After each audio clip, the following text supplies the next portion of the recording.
Olá, gente, tudo bem? Bem-vindo ao podcast do site RD News. E nesta sexta-feira nós vamos conhecer juntinhos o novo Procurador-Geral de Justiça do Ministério Público de Mato Grosso. O senhor Rodrigo Fonseca, que está aqui com a gente, ele vai comandar ali o MP nos anos agora de 2025 e 2026. Exato. Bem-vindo! Obrigado, é um prazer estar aqui junto ao RD News. A gente está sempre à disposição da imprensa, da sociedade, para prestar esclarecimentos e, ao mesmo tempo, para trazer a sociedade mais próxima ao Ministério Público para que a gente possa cada vez desenvolver um melhor trabalho. Pois é, doutor Rodrigo, a equipe do Ministério Público, a gente, durante as solenidades, eventos, a gente vê o rostinho ali familiarizado, né? E o senhor é um rosto novo, o senhor já está no Ministério Público há 24 anos e, pelo que eu li aqui, o senhor já atuou bastante no interior, né? Queria que o senhor falasse dessa sua bagagem. Isso, na verdade eu estou no Ministério Público há 20 anos, eu vim em 2004, né? Eu comecei na comarca de Alta Floresta, fiquei um tempo lá. Fui para Porto Alegre do Norte, né, que já é uma região mais longínqua, à época o acesso era mais difícil do que hoje. Depois vim para Pedra Preta, onde eu acumulava Itiquira, fui para Paranatinga, Sorriso e vim para Rondonópolis. Então eu tenho minha atuação funcional até hoje, voltada mais ao interior do estado, né? Fiquei aqui na capital porque fui presidente da Associação do Ministério Público durante 3 anos e nesses 2 anos de gestão do Dr. Deusdedit fiz parte da equipe dele, então acabava me dividindo entre Rondonópolis e Cuiabá. Mas isso dá uma bagagem para a gente. Durante a campanha eu fiz questão de visitar todo o estado para conhecer a realidade de cada promotor de Colniza, de Vila Rica, porque eu falava essa semana ainda que o Ministério Público ele tem uma atuação que ela é muito específica de determinados locais, porque as realidades locais são diversas e as necessidades são diferentes. Eu dei o exemplo quando eu fui para Porto Alegre, nós não tínhamos nenhuma rua asfaltada ainda, só a BR passava de asfalto. Então não daria para discutir, por exemplo, acessibilidade de calçada, porque nós não tínhamos nem calçada e nem asfalto. Então, durante o momento, os recursos públicos são sempre finitos, as necessidades maiores que os recursos, a gente tem que discutir prioridades.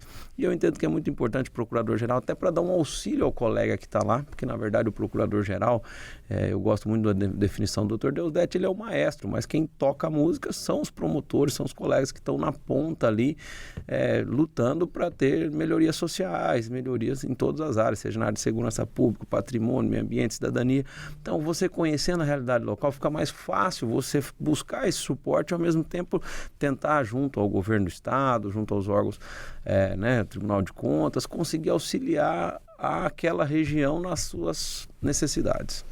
E, doutor Rodrigo, o senhor está entrando, assim, né, num período em que nós estamos, está escancarado mesmo, nós estamos em guerra contra as facções criminosas. E eu, aqui na lista de municípios que o senhor já atuou, temos aí Sorriso, né, temos ali Alta Floresta, temos umas cidades que já tem essa problemática, né.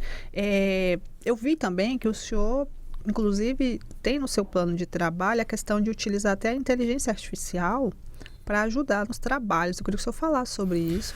Então, o problema das facções é um problema nacional. Eu sempre digo, né, se for hoje no Ministério da Justiça, qual a maior discussão interna, né, inclusive o ex-procurador-geral de Justiça de São Paulo está lá hoje, dentro da estrutura do Ministério, e todo mundo discute assim, qual é a melhor forma de combate. Nós temos que nos estruturar para esse combate. Uma das coisas que eu venho defendendo, né, desde minha nomeação pelo governador Mauro Mendes, é que nós precisamos integrar o sistema de segurança pública, seja a Polícia Federal, Polícia Civil, Polícia Militar, Ministério Público Judiciário e o nosso sistema ao sistema dos outros estados, porque essas limitações administrativas que nós temos no poder público, o crime não tem essa limitação administrativa, o crime não tem assim competência estadual, eu só posso atuar nesse estado. Ele pode atuar no Brasil inteiro e atua.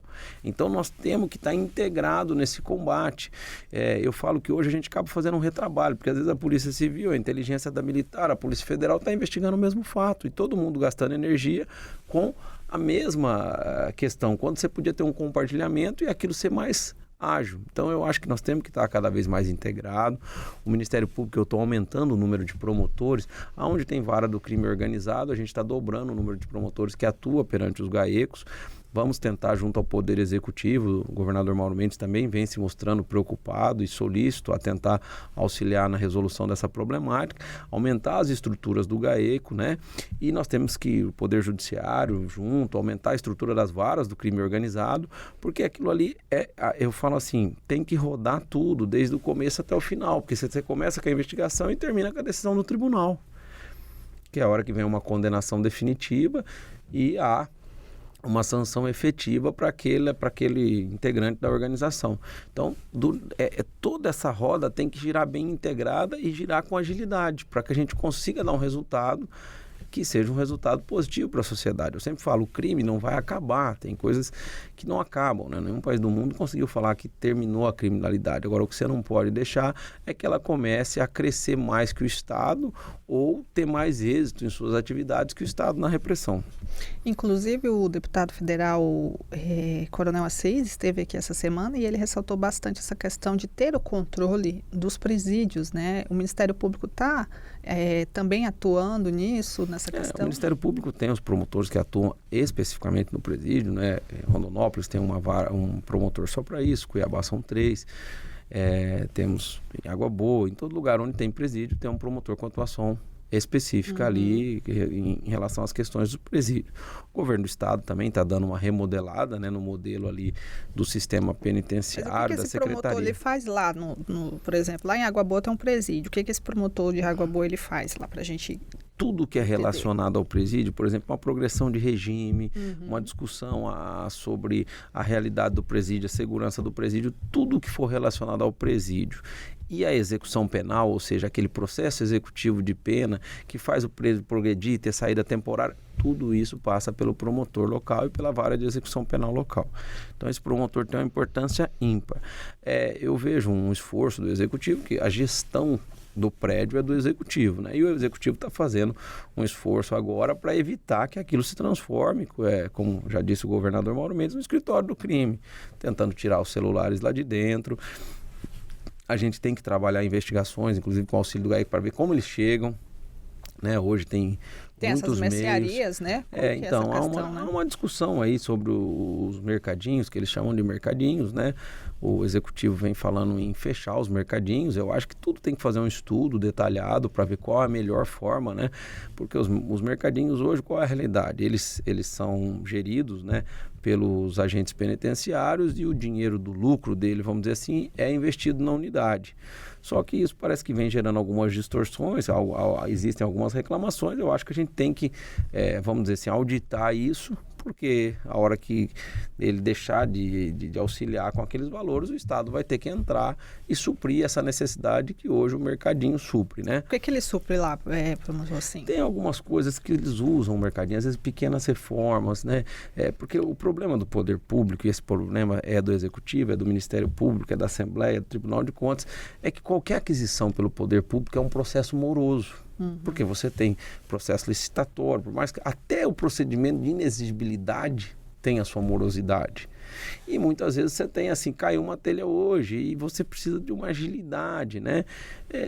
Os mercadinhos também, eu estava conversando ontem com o promotor de execução penal de Rondonópolis, ele falou que às vezes pequenas, precisa de um freezer para o presídio, pequenas aquisições, eles conseguem auxiliar pelo mercadinho, mas nada que o Estado não possa suprir com grande facilidade. Mas como assim? Eu não entendi. Você precisa de um freezer lá, por exemplo, para a administração do presídio. Você precisa de uma pequena reforma lá que um processo licitatório demoraria. Eles usam esses valores que o mercadinho ofere a título de lucro para fazer aquelas pequenas obras. Certo, o lucro o dinheiro das vendas. Exato. O senhor fala, exato. Agora eu entendi. Mas o que o mercadinho vende lá? Então, eu nunca fui promotor de execução papel penal. Higiênico, Não, ele vende mais bolacha, Coca-Cola. Entendi. Que é uma discussão nesses mercadinhos o seguinte: qual seria um efetivo controle? Você vender lá dentro ou deixar que o familiar traga de fora e fazer a revista? Então tem algumas discussões em cima disso. Delicado, né? Delicado, entendeu? Porque quando você não tem um mercadinho interno, você tem que trazer você pode trazer de fora para o preso. Aí vai ter que fazer aquele procedimento. Exato. Então, assim, essas são as decisões. Eu acho que tudo deve passar por um estudo técnico, né? Para a gente chegar à melhor forma, com diálogo, chegar às melhores conclusões. A questão é o seguinte, você tem que manter a segurança pública e se tem algo funcionando com, né, disfunções, essas disfunções têm que ser solucionadas. Então, eu acho que essa é uma tarefa que o Poder Executivo, o Ministério Público e o Judiciário tem que conjuntamente fazer. Ó, qual que é o melhor modelo? É esse. Bom, então vamos buscar adotá-lo. Entendi. É bem delicado e o papel de vocês aí também no combate às facções em relação a um grupo que é muito forte aqui no estado, que é o GAECO, né? Isso. Ou é GAECO? É GAECO ou é GAECO? Não, o GAECO, mas o GAECO é integrado, né? Ele não é só do Ministério Público. Dentro do GAECO tem a Polícia Civil, a Polícia Penal, tem a Polícia Militar. É um grupo mesmo que tenta integrar aquilo que eu sempre defendi e buscar combater o crime organizado. E aí eu vi que o senhor vai mudar ali a chefia, já vai prever algumas alterações? O doutor Adriano continua como coordenador geral, né? E nós temos regras dentro do GAECO, regras internas do Ministério Público, né? Todo promotor que fica no GAECO tem um limite de atuação de 4 anos. Uhum. Então, os que estão fazendo esses 4 anos, né? A gente sempre respeitando as regras, a gente vai ter alterações, pra oxigenar, né? Isso. Por exemplo, ali em Rondonópolis, um já estava no final e o outro foi removido para Cuiabá. Então, a gente teria 2 trocas. Em Cáceres houve aumento do efetivo, porque eram 2, agora vão ser 4. Sinop idem, porque lá tem varas. Né, em Barra do Garça também tem uma alteração, porque cumpriu os 4 anos. Então, assim, a gente vai tentar dar uma oxigenada e o GAECO não é só o Ministério Público, é isso que eu tenho falado para os colegas, né? Inclusive, essa semana eu estou sentando com os GAECos discutindo isso, porque é um grupo, tem que estar bem integrado.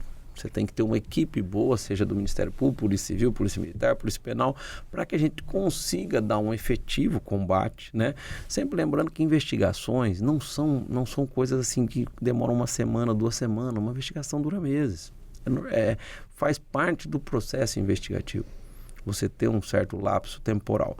Agora, a gente tem que buscar onde estão os maiores problemas. O que eu tenho defendido com os colegas é o seguinte: quem pauta o Ministério Público é a sociedade. O Ministério Público é um agente de transformação social, na minha visão, e quem nos pauta é a sociedade. Qual é a prioridade da sociedade? Combater as facções. Então tem que ser prioridade do Ministério Público. Qual é a prioridade da sociedade? Saneamento. Tem que ser prioridade do Ministério Público. Aquilo que é prioridade da sociedade é prioridade do Ministério Público. E a gente tem que tentar focar, reduzir essas prioridades, porque quando você abre muito o leque, às vezes você começa a fazer muita coisa, mas você não consegue realmente priorizar. E no caso dos GAECos, o que eu venho defendendo junto aos colegas é o seguinte: aonde a gente vai, você escuta sobre facção criminosa, ou seja, você tem um problema. Se você tem um problema, tem que ser prioridade do Ministério Público achar a solução. E o que chega para vocês, que eu fiquei até surpresa, é a questão da... até anotei aqui, extorsão a comerciantes. Isso é uma problemática que a gente as periferias do nosso estado sofrem em relação a essas facções. A gente tem informações, né, dentro do Ministério Público, a gente tem que entender como isso funciona, há investigações em curso, mas que há extorsões a pequenos comerciantes, como se fosse uma taxa de segurança, né? Isso não é uma coisa inaceitável e nós temos que combater. E é o que eu sempre falo: qual é a melhor forma de combate? Vamos trabalhar junto com a BIM. Nós precisamos achar os gargalos, né? E desmonetizar o crime. E esses comerciantes foram pedir socorro para vocês? Por isso que a denúncia chegou? Muitas vezes não. Você acaba tendo a informação, mas o comerciante quer se preservar. É difícil nesse caso quem quer ir lá, né?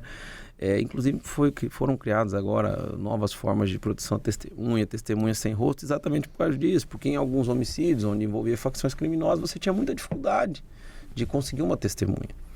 Então cada vez mais você tem que criar, o que eu sempre falo toda a estrutura do sistema jurídico, ela sempre está um passo atrás, porque primeiro surge o problema, depois você vai buscar uma solução jurídica para aquele problema. Então, com a evolução das facções, que ela é notória e verdadeira, você vai ter que buscar instrumentos do processo penal que protejam o cidadão, que ajuda a justiça pública a resolver aquele problema, a condenar aquelas pessoas. Então está se criando testemunhas, proteção de testemunha, juiz sem rosto, mais gente atuando. Você vai ter que ir evoluindo essa legislação processual. Eu acho que o Código de Processo Penal há um anteprojeto na Câmara dos Deputados sendo discutido. Já até comentei com os parlamentares de Mato Grosso a importância de nós termos uma modernização do processo penal. Nosso processo penal, nosso código é dos anos 40, da época dos anos 40. Então é muito antigo, está na hora de modernizar. E nessa modernização, discutir vários instrumentos processuais que combatam crimes digitais, que combatam facções, porque são questões atuais, não existiam à época. Então, às vezes, o instrumento de combate tem que ser aprimorado. Procurador Rodrigo, eu vou fazer uma pergunta que é bem óbvia, mas é bom a gente ressaltar. O Ministério Público, ele é uma instituição independente? Sem dúvida, o Ministério Público trabalha com orçamento próprio, ele tem toda a autonomia administrativa na questão. Vamos dizer assim, o Ministério Público trabalha, assim como o Tribunal de Contas, né, como se fosse um poder autônomo, porque a estrutura administrativa dele, orçamentária, não está vinculada ao Executivo, ela é própria, é feita através de repasses, óbvio, né, porque todo caixa entra no Executivo e faz os repasses conforme prevê a legislação. E o Ministério Público tem essa estrutura administrativa e orçamentária própria. E hoje, nesse janeiro, nós já estamos nos deparando aí com os prefeitos, né, atuando no Executivo Municipal. Aqui em Cuiabá nós temos aí as medidas já do prefeito eleito Abílio Brunini, né, que tomou uma medida, divulgou nas redes sociais que não era para retirar a marmita dos moradores de rua. E aí a gente soube essa semana que ele esteve lá no Ministério Público, né? Até conversei com o senhor antes, o senhor não esteve na conversa diretamente, mas o senhor já está aí estudando essa situação da entrega de marmitas do prefeito, essa atuação dos prefeitos também nas redes sociais, de ir nas unidades de saúde e filmar os funcionários ou monitorar, porque é uma gestão bem polêmica, né? É diferente que alia a rede social, né, junto com uma gestão municipal, e tem também os servidores públicos, né? O Ministério Público, o senhor já está vendo assim, vou ter que... Eu sempre falo assim, né? O Ministério Público, a parte política é inerente aos políticos, né? A forma como eles atuam, a forma como eles se comunicam com a população. Mas tem a questão dos direitos das pessoas ali, você né? tem que, exatamente isso que eu ia chegar. O que o Ministério Público está ali é para cobrar a legislação, que a legislação seja cumprida, né? No caso das marmitas, existe um decreto federal que discute isso, então a gente tem que adequar ao decreto. A forma de entrega, isso aí eu entendo que está dentro do poder discricionário do prefeito. O que a gente cobra é que a legislação seja cumprida e as pessoas não fiquem desamparadas. E aí tem que se criar. Eu acho que cada vez mais o poder público tem que evoluir para tudo ser baseado em estudos técnicos. Qual a melhor forma da gente suprir isso? Será que a gente não tem que fazer um curso profissionalizante para essas pessoas, para tirar elas da situação de vulnerabilidade? Eu acho que qualquer situação de vulnerabilidade, ela tem que ser buscado que ela seja temporária, que a pessoa seja retirada daquela situação. Uhum. Então, eu acho que a gente tem que criar programas em conjunto. O prefeito Abílio é sempre muito solícito com o Ministério Público. Então, a gente tem que criar programas conjuntos, né? Olha, como é que nós vamos fazer? Olha, o pessoal da marmita, vamos dar um curso profissionalizante, vamos tentar reinserir eles no mercado de trabalho para que eles não fiquem mais naquela situação de vulnerabilidade. O Ministério Público está sempre à disposição para auxiliar. É mesmo a questão, né, de filmagens e tal. A gente sempre tem que respeitar o direito à intimidade, o direito à privacidade das pessoas. Mas também não podemos, com esse direito, você pega as sessões do tribunal, né, as sessões do Ministério Público, elas são transmitidas via rede mundial de computadores. Então, você também não pode, com base nisso, você impedir que também sejam divulgadas algumas questões. A gente tem que achar esses equilíbrios, é normal. Eu acho que qualquer mudança, né, de gestão, você tem uma nova característica daquela pessoa que foi escolhida pela sociedade para gerir o município, e aí vão tendo com o tempo adequações. O importante é que o serviço público funcione. E o Ministério Público, para cumprir a lei e ajudar o bom funcionamento do serviço público, vai estar sempre à disposição. Eu vejo assim que o seu perfil é muito diplomático, é uma impressão que eu estou tendo, né? Isso é muito de diplomacia, de tentar integrar, conversar, né? E chegar a um um ponto comum. Tem uma polêmica que rola aí que eu queria saber sua opinião pessoal. Grace, não me joga no fogo, mas eu vou jogar o seu só um pouquinho para a gente conhecer seu perfil. O senhor é favorável dos policiais militares usarem câmera na farda? Então, é outra questão que eu venho falando, que eu acho que a gente tem que Porque viola aumentar, bastante, né? Eu acho que a gente tem que fazer essa discussão baseado em estudos mais técnicos, porque mesmo a decisão do Supremo que discute isso, ela fala em operações, em comunidades vulneráveis, ela cria critérios. Porque toda vez que você vai criar um novo modelo, você tem que pensar várias coisas. Você vai ter um investimento público para isso. E o investimento público sai de recursos finitos. Temos que elencar prioridades. Uhum. Eu, pessoalmente, sempre discuti o seguinte. Bom, a primeira coisa que nós tínhamos que monitorar eram as ruas, onde os crimes acontecem. Antes de discutir, talvez, a Câmara no policial, nós temos que monitorar o Estado. É muito importante que a gente consiga ter uma visão online do Estado, de todas as ruas, de todas as principais avenidas, porque nós temos que combater o crime. A questão da Câmara dos policiais, eu acho que a gente tem que fazer estudos técnicos. Nessas situações ela é muito importante, porque não tem nenhum sentido. Por exemplo, você tem policiais, por exemplo, que trabalham no administrativo, você vai ter uma câmara corporal nele. Você vai ter uma câmara num policial que sequer está em operação, que ele está fazendo um policiamento ali ostensivo aqui. Então eu acho que tem que ser discutido, tem um investimento tanto de aquisição como de custeio disso. Igual já tem na lei seca, né? Na lei seca, quando você é abordado, tem a... Exato. Então vamos discutir aonde isso é importante, onde foi importante. Tenho certeza que o governador Mauro Mendes... Agora, o problema é que tentou se generalizar, e na generalização também me parece que ela não é necessária. E a gente tem que ter a prioridade do recurso público. Por exemplo, eu defendo muito, já está tendo um movimento, houve aquisição de algumas câmaras, agora tem que ter a manutenção pelas prefeituras, mas a gente tem um monitoramento das nossas rodovias, tem um monitoramento dos nossos municípios, das praças, das principais avenidas, isso é muito importante. E isso sim traz uma segurança maior ao cidadão e reduz os crimes. Porque você pensa, aquela câmera está gravando, inclusive os policiais que estão passando ali, aquela câmera está gravando tudo. Então, assim, eu acho que a gente tem que dar as prioridades do investimento público e sempre quando discutir algo, se basear em critérios técnicos, né? Não ficar aquela coisa assim, eu sinto, eu tenho uma percepção. Essas percepções não devem ser pessoais, elas devem ser baseadas em estudos técnicos e sempre lembrando, né, que a gestão da polícia e tal cabe ao Poder Executivo. Certo. Olha, Rodrigo, queria lhe agradecer por você ter vindo. A sua solenidade de posse vai ser que dia? Vai ser o dia 7 de fevereiro, às 10 da manhã. A solenidade de posse, né, que a gente recebe o cargo do Dr. Deusdedit, atual Procurador-Geral de Justiça. O senhor está feliz, assim, como profissional, alçar a gente fica, a gente fica muito satisfeito.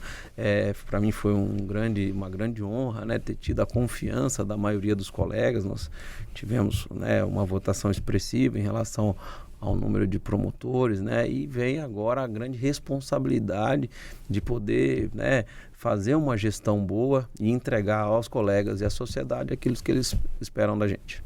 Eu sei que o senhor já estava aqui em Cuiabá, mas o senhor ficava muito ali em Rondonópolis, né? Isso, eu ficava muito nessa ponte lá e cá, e agora eu estou definitivamente, né, trouxe a minha família, me mudei para Cuiabá, é uma honra estar aqui, né?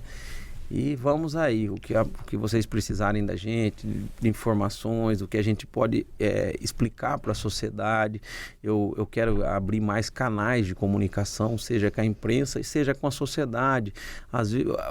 A sociedade é o nosso olho. O Ministério Público combate irregularidades, ilegalidades, mas ele precisa da sociedade trazendo. O promotor não está 24 horas na rua, nós não temos olhos em tudo que está acontecendo.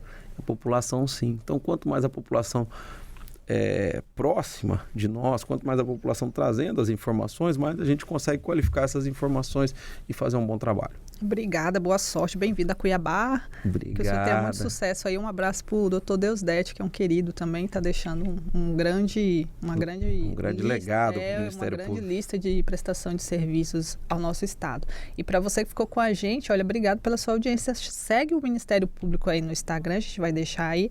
Segue a gente aqui também e o RD News para você ficar bem informado. Curte, comenta, vê o que você achou do novo Procurador de Justiça, se você gostou das opiniões dele, dá aí seu palpite, tá bom? Até mais!